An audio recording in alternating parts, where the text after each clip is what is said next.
Welcome back to Spirit Squared. I'm Andrew, your host. We're here at episode 13. I'm very excited about our guest and very excited to announce we've got a new sponsor. We'll get to that here in just a second. We are at the Beckham Hotel and excited to be here. Love this spot. Love this little cigar lounge.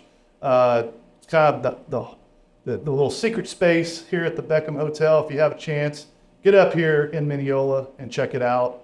I've got Old Louisville Whiskey Distillery there in Louisville, Kentucky. They make great products and so glad to visit and get a shirt from them. We also have our new sponsor, Vault Arms and the Humidor. So thank you, Blake, and thanks to the crew. They've got a new location. You need to go check them out. They've got some specialized weapons there. And Humidor, always a good group of guys and girls in there. And Chris and Jenny behind the counter, they do a great job too. So go check them out. They're across from Texas Day Brazil down in Tyler. Our guest tonight, Danny Noteware. He is a local lawyer. We're going to hold that against you. Thank you.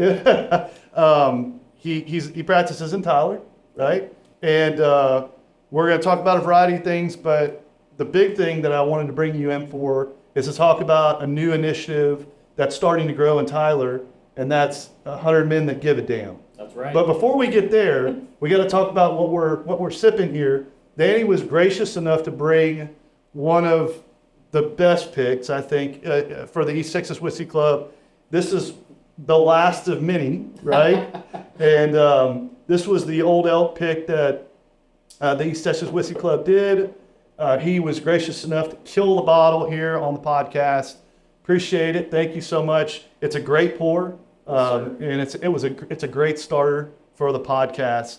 100 Men That Give a Damn. Talk to me a little bit about how it got started. I did some research on it, and it's definitely not local, but it's migrated a long ways from where it started. Yeah, for sure. So the idea is definitely not local, but the way it started was I was talking to one of my fellow Leadership Tyler classmates, and he made the comment that, well, Tyler has the Women's Fund, which does great work in the community, and they kind of have a special focus on women's issues and raising money they don't just help with women's issues, but it's all women that are on that board. So we're like, well, why don't we have a men's fund or a men's group or anything like that? So we're like, okay, we talked to the director of leadership. Tyler mentioned it to her, and she's like, well, wait a minute. I had this guy who has been interested in starting a men's group. You guys need to connect with him. And it turned out to be a lawyer that I knew named Mike Patterson. And so Mike and my other friend Terrence Aites connected, and then we also added Clint Childs, who's a real estate developer, and then Stan Anderson, who's a banker.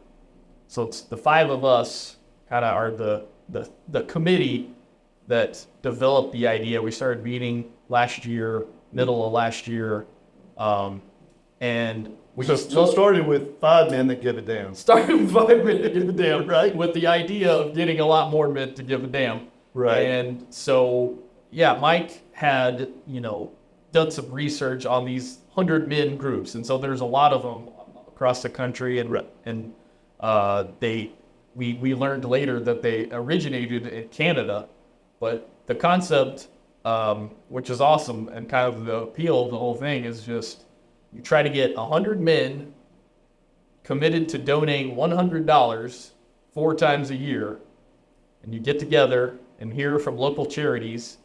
You have 3 presentations from local charities. Your group votes. The one that gets the most votes gets all the money. So theoretically, every quarter, you're raising $10,000 per meeting for some local nonprofit. Gotcha. Yeah, so you guys, it starts in Nova Scotia. It's kind of the same thing, right? I mean, yeah. So you got a women's group that is, I think it's called Women That Care. Yeah. I think is what the name of it was. There's a lot of variations on it. Right. And so then there was a couple guys that get together and they say, hey, we want to do something, and the ladies are like, go do it, and this is the way you can do it, and it can be organized in this fashion. And so it starts in Nova Scotia, it migrates west through Canada. There's a couple earlier, I think it's 2014-ish is when they start, and then it kind of migrates down, and then it started in Texas and Dallas. Yeah, that's my understanding, is that the first group was in Dallas. Okay. And then there's another one in Fort Worth that we know of. Okay. That's, one in Houston. So we kind of looked at because a lot of those groups have websites, Facebook pages, and all that. So we kind of looked at what they were doing to come up with our own version of it. Right. But the thing we like about it is it's like the simplicity is like the genius of it. Yeah. There's no nonprofit you have to create. You don't make an entity. You don't have a bank account. You don't really have a board of directors or anything like that, because it's guys coming together to help the community. Right. And the guys are the ones who make direct donations to the charities. So it's not like they're paying us and then we pay the charities. They're writing a check straight to that nonprofit. Right. Yeah, I read on the website that if I bring a check, then it's tax deductible, or can be tax deductible. Yeah, and that's up to the nonprofit, because you're paying them directly, and so it would be tax deductible no matter what. But I guess we learned that if it's under $300, they're not required to give you a receipt, a non-tax receipt, but they will. I mean, so we only had one meeting. Yeah, that's exactly what I was about to get to. So you said that you guys, the smaller group, had met last year. Yes. A couple of times. We started meeting mid-year, and then we had our first meeting in November. Okay. And I'm sure you guys have the stats, right, for attendance, and we have the stats, and it was a success. Yeah. So, okay. Obviously, how much a give a damn was there? Over 100. So 100. Yes. So I think our total figure attending was maybe like 112 or something like that. Wow. And then we raised, I think the total financial figure ended up being like 10,700 or something. It was over 10,000 raised and over 100 attended. So we considered it a smashing success. Absolutely. We were getting a little worried, because we were like, oh, this is our first meeting. Nobody knows what we are. Right.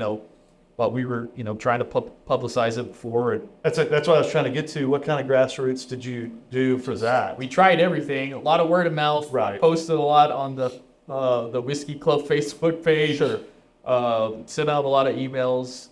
But, it's not a hard idea to sell. Right. It's like, you're not making a huge commitment. It's just 4 times a year at $100 each time. $400. And it's like, pretty. It's a good community. It's a great thing to do. Networking. Yeah. Yeah. That's the other part about this is, I was talking to somebody last night that was a part of the Centurion group, which has kind of got similar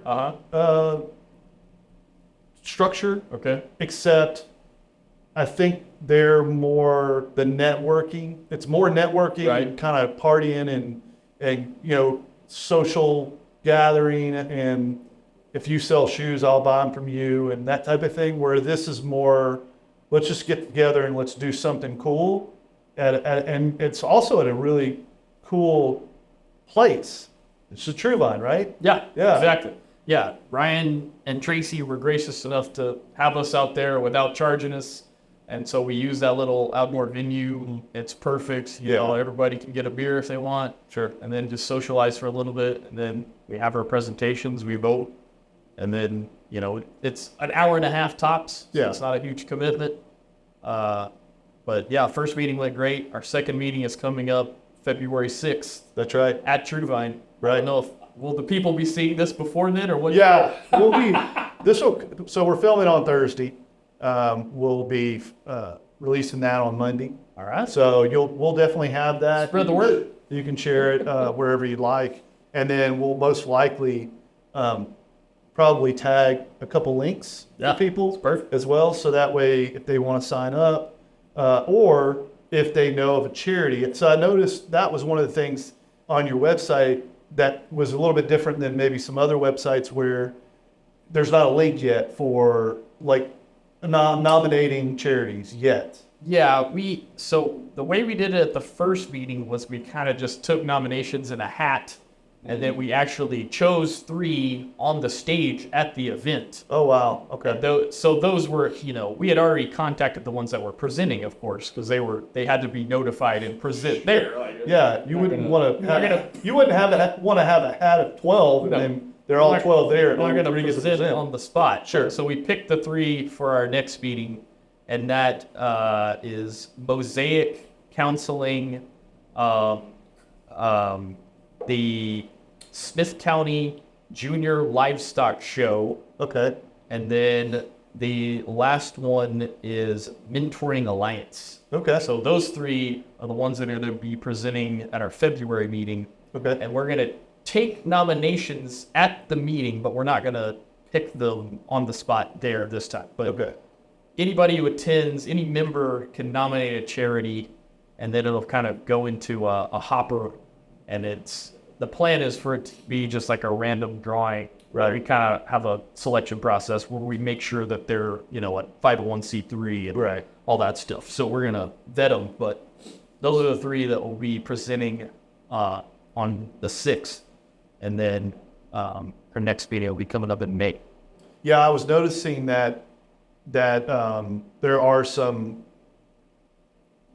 websites of the other groups where they list like the charities that are waiting to be called, and then I could go in and click on is that part of the plan, or do you think you're going to be taking nominations at the end of every meeting like you're going to do this one? It's not set in stone yet. I mean, I like that because that is definitely one of the goals. So even if you aren't a winner, you're still, people are learning about you. Sure. And that was one of the wonderful things about that we learned at our first meeting was that even the 2 nonprofits that didn't win the $10,000. So Camp V was the winner at our first meeting. Okay. Great cause. But there was Discovery Science Place and Courage Health were the other presenters. Yeah. And they both got kind of a bump in donations from that event. Okay. And we were like, man, that's great, because that's really what it's about. Sure. Is, letting these nonprofits get their name out there, tell a captive audience what they're doing, how they're improving the community, and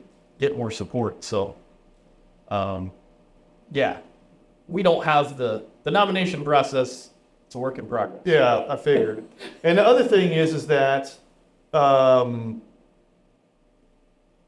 of the websites that I was taking a look at said that, hey, look, if you present and your charity doesn't get picked, you go back into kind of a 12-month waiting period to come back up. Yeah, I think we're following that generally, that we don't want somebody to present and then be up again like next month. Yeah, next month, yeah. But at the same time, we want to give them another opportunity. So sure. I think we don't have bylaws like this. We don't have like a commandments of the 12 the group yet, but a year is only 3 more meetings. Right. So it's not. Yeah, we were planning to follow that generally for sure. Gotcha. So you had 112 at your first meeting. Do you guys have any projections for the next meeting? I mean, we're hoping to get more. Yeah. And one thing that we were talking about, just projecting positively is if we could get, more than 150, maybe we could start giving out more, some like $10,000 plus some money to the other 2 that present as well, a smaller amount. Right. Like if, we hope we have that problem. Yeah. Where we're getting up into, we've got $15,000 to give out. Sure. Maybe we could do, spread it out a little, but we're going to see if we can get there. But, definitely hoping to hit the 100 mark again. Right. But I don't have any exact projections for you.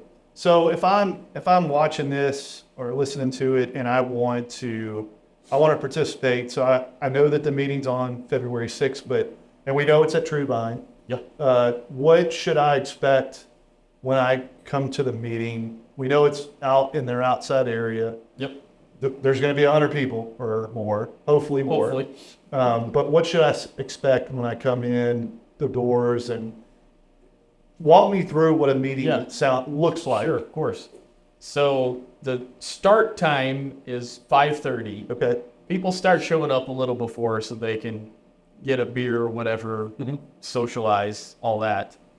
We kind of have a check-in table, and that was one of the things after the first meeting that we're trying to improve on. Is there was a little bit of a bottleneck with people like checking in, because that's when we're trying to get the checks or the cash when people signed in, check their name off a list and all that. So we're trying to streamline that process a little.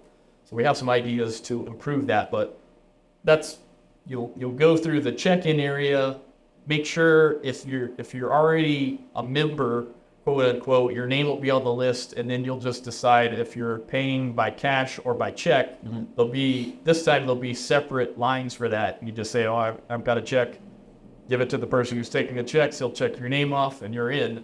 They'll give you, so the check-in is, we've got these little poker chips that have 100 men on them. That's cool. And that's what you use to vote. So you put that into a little jar when we're casting our votes. But that's how you're registered, quote unquote, is when you get your poker chip. Sweet. But so check in about 5:30. The time between 5:30 and 6 is pretty much just socializing, happy hour type stuff, just going around meeting people. And we've invited our presenters, the nonprofits, to be there during that time if they want to just kind of mingle and introduce themselves and do a little informal introduction if they want. They don't have to. And then 6 o'clock is when the presentation starts. So the format is each charity gets 5 minutes to present, and it's basically just them up on stage with a microphone talking about who they are, what they do, what they might use the 10 grand for, just whatever they can do to convince us to vote for them. Right. So 5 minutes each. Those are over in about 15 minutes.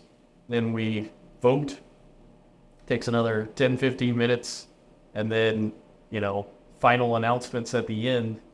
And it's, there's not much more to it other than that. So it's, sure. Over by 7 is the goal. Yeah. And pretty simple, man. It's just camaraderie, helping the community.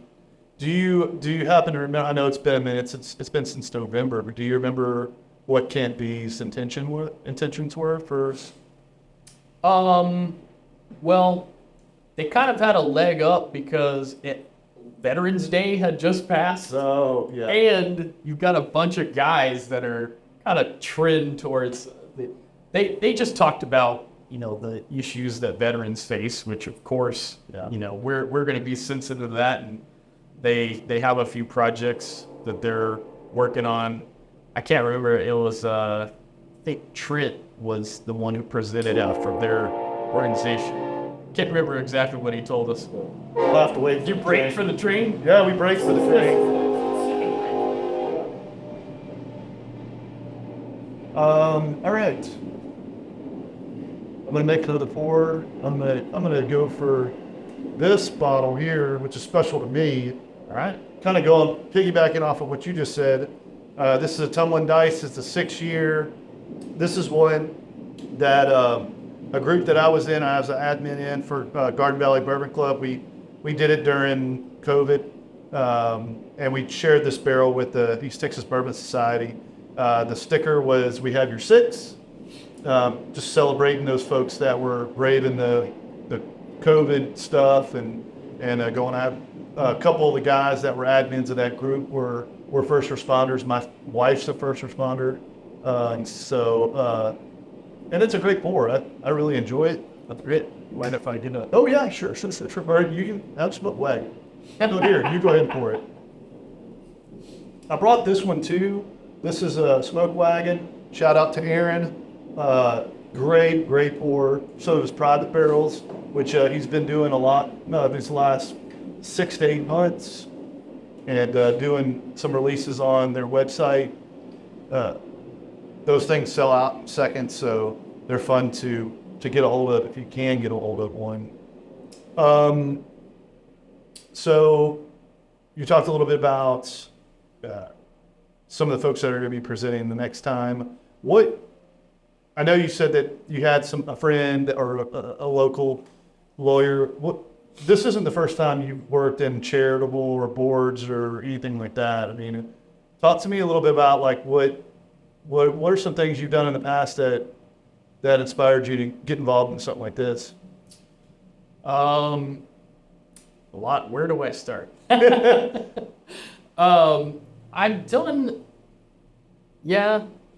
done a lot of things like that through the organizations associated with the Smith County Bar, which is like the group of lawyers. We have a really great legal community in Tyler. We happen to have, for a city of our size, we have more courts than just about anybody, because we have a federal court, an appeals court, and then, all the various state courts, JP courts and all that. We have, I think, in total, like 21 different courts in Smith County. Wow. Which is crazy. But it's, there are a lot of lawyers per capita, so sorry. But you need us. Yeah, it is a necessary evil. And not evil for everybody. It does do a lot of good for protection and for knowledge. And so one of the first nonprofits that I got involved in was an organization called the Smith County Young Lawyers Association. Okay. That was when I was a brand new lawyer. And we used to have an annual event called National Adoption Day. Well, it is a national event, but we participated each year. And so we would work with the family law judge to put on an event kind of celebrating a bunch of adoptions that were finalized like at our event, which was always really fun. And so we would raise money to kind of buy toys and things for the family that they might need and give them like a gift basket. Yeah. And kind of celebrate that. And then I graduated. Once I became an old lawyer, I guess I aged out of. You were a juvenile. You were a juvenile lawyer. Juvenile lawyer. By the way, I adopted my son in 2013. Oh, that's great. Sure did. That's wonderful. Yeah, he. I came into his life when he was like almost 3, and by time 4 came around, he was calling me dad.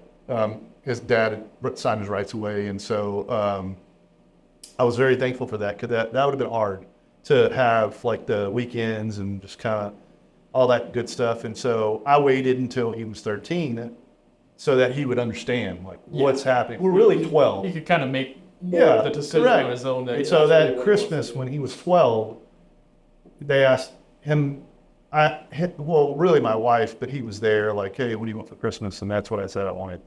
And so awesome. it was next year, and we did the adoption. He got to slam the gavel. It was really cool. I had all my family in. I don't have any kids of my own, so for him to take my name was awesome. And then later on in life, he joined the Navy, and my dad's dad, my grandfather, was in the Navy.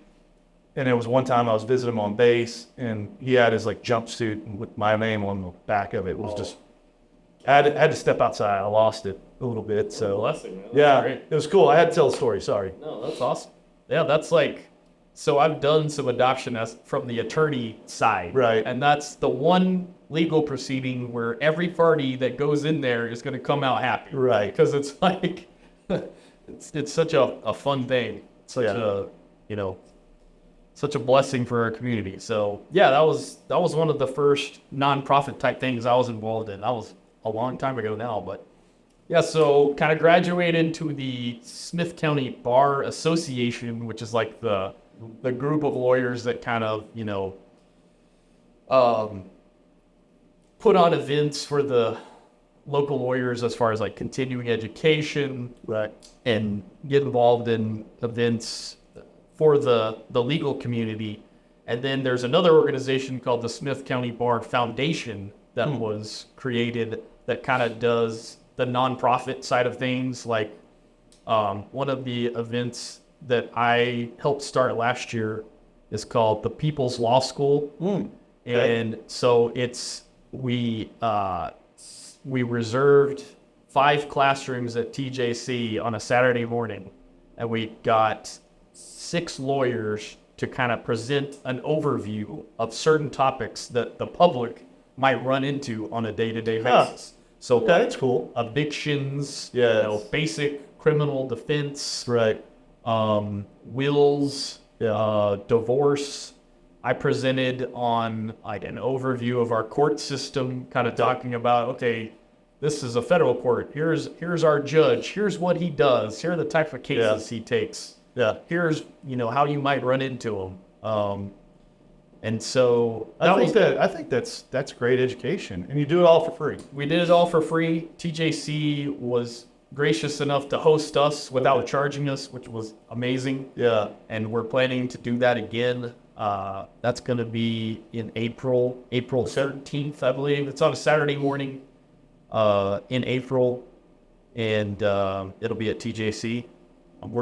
So if you are interested in that at all, it's Smith County Bar Foundation. Okay. Just search Smith County Bar, and then you can go to the main webpage, and there'll be a link to it in there. But that's a cool event that I've been working on, and we're planning for the second annual People's Law School event. They need to have one that talks about what not to do in a traffic stop. I'm so tired of watching people. I get it. Like you can say I don't answer questions all you want, but I mean they're just trying to do their job.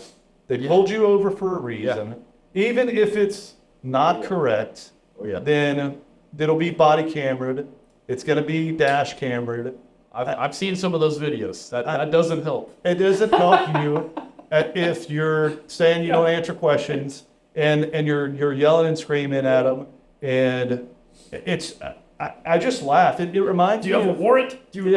Yeah. I mean, it just reminds me of like all my favorite cops episodes. Like when I watch those videos and people want to argue the law, and I get it. Maybe there are some bad eggs out there. I get it, but 9 times out of 10, they're just doing their job, no doubt. And so I know a couple folks that are in in that community, the blue community, that just said, hey, look, put your hands on the windshield, or not on the windshield, on the steering wheel, and just wait. And they'll appreciate you just be gracious and cooperative. Be cooperative. It will go much better for you.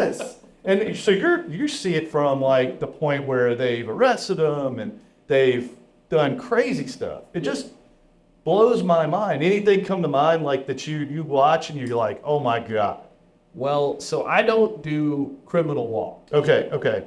I do, I handle lawsuits where people are suing for money only. So I got you. Prison is not up for debate with us. So you're looking at damaging. You're looking at damaging. But so for our People's Law School event, we had a criminal defense lawyer present. His name's Jim Hugler. He's also a municipal judge. Really good guy. Okay. And I don't know for sure, but that was one of the things that when we were giving him direction about what he should talk about, we were like, talk about what the situations where people are most likely to encounter where they need kind of instruction about how to handle it. And that was one of them, like a traffic stop where, give us some common sense advice for people when they're in that situation. And it is, it is definitely not, what's your authority, or where's your warrant for this, or don't say anything, you don't say anything, but you want their supervisor. Right. What's your badge number? Yeah. No,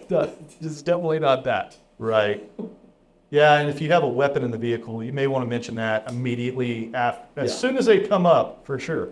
Hey, I have a weapon in the vehicle. It's in the middle console. I'm not, and they'll appreciate you for that too. Definitely. I mean, it's a simple thing for you to do. What'd you think about Dallas's debacle? Cowboys? Yeah. Oh man, you want to get into that? That's depressing. I like it. I'm a Saints fan, so I live in depression. I live in depression. I hear about it. Okay. It's crazy because there is no denying that the past 3 years they have been a successful team in the regular season. Right. But it's like unfathomable how it hasn't translated into Oh no, any it's success in the it's very playoffs. fathomable. And you know what it is? It's Mike McCarthy is not a good game plan. And he's not good at making halftime adjustments either. You have a recent data point that is hard to argue Well, take a look at his playoff experience. Yeah. I mean, the wins that he had, look at who he had quarterback, Hall of Famers. Yep. Is Dak a Hall of Famer? No, he's not. Certainly But at the beginning of the season, I was very impressed. And after coming back from his major injury, Yep. he lost weight and he looked much more mobile, and he looked a lot better. I mean, other than the playoff loss, he had his best season to date by far. I don't disagree with that. Taking away the one game that mattered. Well, he did have a couple bad games. He did. He did have a couple bad games, and I think that Green Bay just their coach game planned better. I think he did and on the defensive side too. because there's no doubt who had the better athletes. The Dallas has by far the better athletes. Yeah, Green Bay's the youngest team in the league. Yes. Yeah, and Dan Quinn got outcoached too. Like, Oh yeah. But he's going to be a head coach somewhere. probably. He's going to go somewhere. Yeah, it's depressing, man. But wasn't he a coach at Atlanta at one point? Yeah. So he's not going He there. lost that Super Bowl to Brady. Yes. Go back. Yes. He will not go back 7 there. or whatever. And our coach is going to stay too. Yeah. Dennis.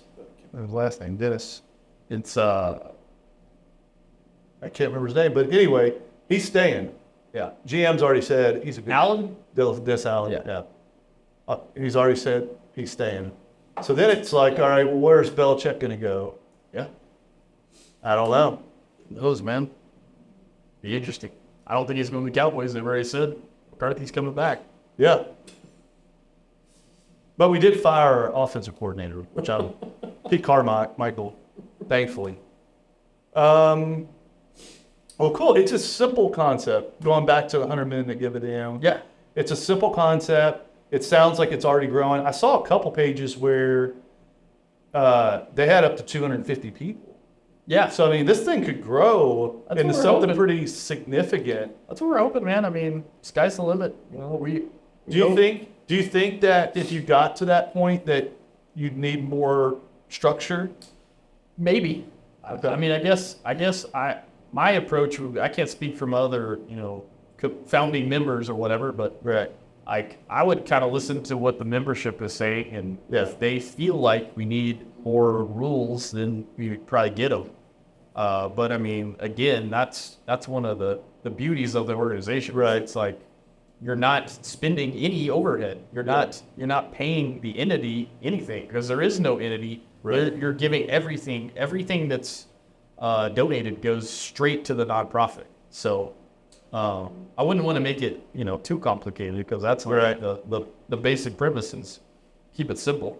Why do you think? Because I mean, I've been here for over 10 years. This is my second stint in East Texas, and I've lived a couple different places, and it just seems like this area is very charitable. Yeah, It's charitable with time. Why do you think that is? Why is it? What's it a product of?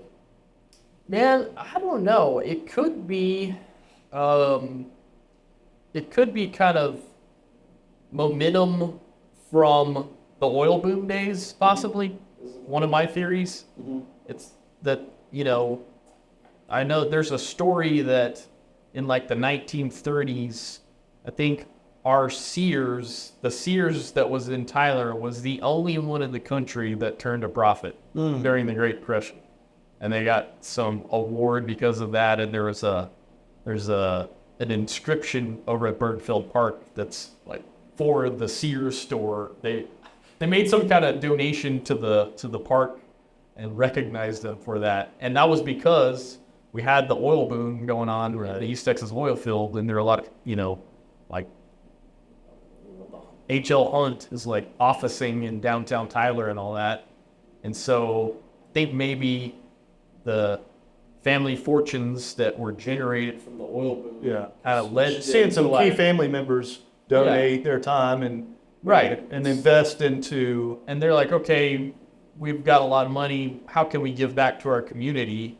Yeah. That kind of started a cycle of them doing that, which is great. And maybe that's part of it that it kind of survives to this day, which is wonderful. I mean, yeah, that's like, there's so many great nonprofits. Yeah, that's one of the other draws of, our organization is kind of finding some that maybe not everybody knows about and letting them have a minute of recognition and more people be aware of.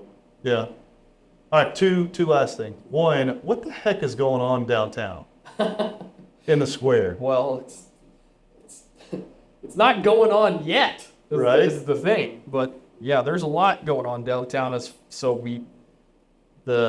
There's going to be a new courthouse. So we have currently the 1955 courthouse that's in the middle of the square is outdated and too small and is kind of a safety hazard for a lot of the people that have to work in there every day. Yeah. Day out. It's falling apart. Yeah, it's not in good shape, and there's like one of the safety concerns is that judges kind of have to walk the same hallways with the criminal defendants that they're sentencing, and it's just not a good situation. So we passed. The vending machines are from the 55 too, I think. Yeah, there's a lot of the machines that are still in there. Right. So we passed a bond. The voters approved a bond election to build a new courthouse, and so construction has started over on the east side of the square so the first phase of the project is to build a new parking garage. Right. And that's on Ferguson Street, right by the courthouse annex. And so that's going to be, because parking is a problem down there, and it's going to be more of a problem as, more people are doing things downtown. But, so the first phase is underway. They've cleared the lot over there on Ferguson Street, and they're currently laying the foundation for the parking garage. Next part of the project is to totally raise the east side of the square. So like there's the old New York store, the Martin Walker law firm, there's like a bail bondsman's office, all that stuff that's right on Spring Street, right behind the courthouse. It's going to be totally demolished. That will start in October, and they're going to start as soon as all that's cleared. They're going to start building like a 10-story courthouse right there. Wow. It could be 8. I don't know what the final design is, but it's going to be much bigger, more spacious, have all the new amenities, and it's kind of in the same design as the old 1909 courthouse that our forefathers in their wisdom destroyed. That was just like a beautiful building in the middle of the square. Right. So it's kind of a nod to that old building. And so they're going to start work on that and then it's estimated to be completed in late 2026. Okay. And so that whole side of the square is going to be totally redone, new building right there in between the jail and the new parking garage. Yeah. And then right next to my building, so I office in the Regions Bank building. It's just north of the current courthouse. There's plans, it's not set in stone, but there's plans for an 11-story hotel to go in right there. Wow. Called the Blackstone, which is kind of a nod to an old hotel that was downtown that we tore down as well in the name of progress. But so... Not the conglomerate, right? Blackstone? No, not the conglomerate. Right? But yeah, man, downtown is changing. There's going to be a lot of cool new stuff down there. I mean, there already is some cool stuff. Yeah. I mean, I'm hoping, got my fingers crossed, that Lance can still come. Yeah, be our next guest. Culture. It's a great dining experience. We went there last weekend. Fantastic food. Really super amazing.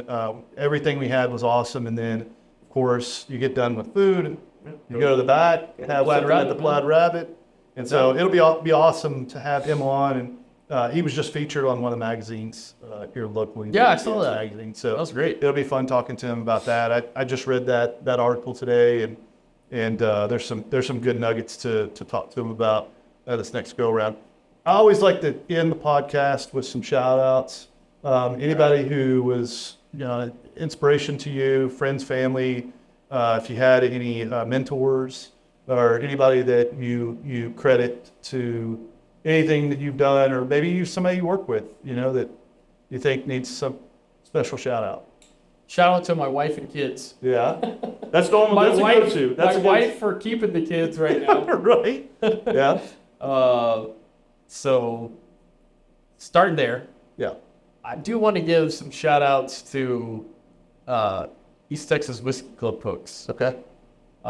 Daniel Ross, Travis Bearden, Yeah. Jay Lane, Blake Baumgardner. Yeah. You. Oh no, not me. Those are the guys that do the work. But yeah, Daniel, all those guys, like that was like my first bottle of higher proof bourbon I got from Travis Bearden. I remember it was Elijah Craig barrel proof. Okay. And I was like, what is this? And then, whoa, Right. this is Yeah. eye-opening stuff. But Yeah. I mean, I love that. Like the community Yeah. that club has, it's awesome. And I love being a part of it, and I appreciate what those guys do. And I'd like to try to contribute in any way I can to that. And so shout out to those guys for sure. It's man, it's crazy how the group has grown. Yeah. I remember joining in the early days, first couple barrels, and it was a new concept for me to see barrel releases. I was kind of in and kind of out, Jack Daniel's Sinatra was my segue to bourbon. Okay. I had somebody buy it for me for my 40th birthday. Nice. And so I tasted it and I was like, I'm hooked. I want to go look for other labels. And so then I stumble into the Bourbon Society and then the Whiskey Club. Yeah. And so just seeing how productive, and not only that, but every, end of the year, the giving that we produce. And then Yvonne has for the silent, and then you have the bottle giveaway. Oh yeah, it's great. And then if somebody is impacted, typically they do a fundraiser for them. Yeah. And dude, we got a ton of members at our first 100 men meeting, which was awesome to see. Like, all those guys were there. I didn't mention Matt Morrison. Give him a shout out. And then, sorry, Matt. Hey, congratulations. And it's right. pregnant. Yeah, it's great. Awesome. It's great. And then my brother, I didn't even mention him yet. Yes. So he can be my last shout out. There you go. Shout out to Brett. Shout out to Brett. But yeah, man, love it. Yeah, it's a great community. They've afforded me an opportunity to do something I'm passionate about, and that's work with distillers and distributors. I love doing that side of things. I let all those guys kind of do their thing because they're better with like the handoffs and all that good stuff, and I enjoy what I do. It's a great community. They're great guys. I've been on picks with every one of them, including Jared Weaver. Who's they're all awesome, and Richard Carey too. That's right. So we got to get the full list of moderators. I'm like tacking them off just because. Do we leave anybody? As I'm telling this story, I'm like remembering like who I've done picks with, and Mike McClellan. We should. Well, yeah, I mean Mike's a great guy. I've done a lot of picks at his house. He's very charitable with not only his time, but and of course when we do these things, we're donating time, money, and his home. And so it's an awesome community. I couldn't, like, I've left other clubs because of the differences between the way they conduct business and the way this group conducts business, and we're very lucky to have such a positive experience. Yeah, it is amazing to maintain that, especially the Stanleys. When we go to Stanleys and we do that kind of stuff, right? It's very cool. Man, it's been awesome and having you on the podcast. So glad to get your nonprofit kind of. It's not really a nonprofit. It's like a motivator for nonprofits. Right. And it's a great organization. We're gonna make sure that we get this content pushed in Tyler. Appreciate it. Because so far the podcast has kind of stayed in the Mineola, Lindale kind of area, and over 2024, I think we've got enough followers and likes that we can get things migrated, not forgetting our roots here in Mineola, but get it migrated to more into Tyler. I've taken a look. There's just not a lot of podcasts, especially not like this, where it's all about our guest. I want to get your information, what you're doing, out to the public, and I think it's not as edgy as maybe some other podcasts. It's just not. But I love it. Bourbon. Well, yeah, of course. Like that. But I love the content that we're producing, and I love the guests that are coming on, and I hope our viewers do too. Yeah, thanks, man. What Appreciate you having me. Yep. So as I said before, our next guest, we're hoping to have, Lance is always tentative. He's a busy guy, but Lance McWhorter for ETX Culture, he was on a TV series as a chef. He's been all over the world. He's done a lot for Tyler downtown. He's helped a lot with the revitalization. He's our next guest, and looking forward to have him later on. So 2 episodes ago, we had a live podcast, or at least we had an audience. And we're looking to do that again here very soon with our new affiliation with Vault Arms and Humidor. We're looking to do some live stuff with the Humidor. So stay tuned. Here in our next couple of episodes, we'll maybe be able to share a little bit more. And love for you guys to tune in to this one and future ones. Thanks so much.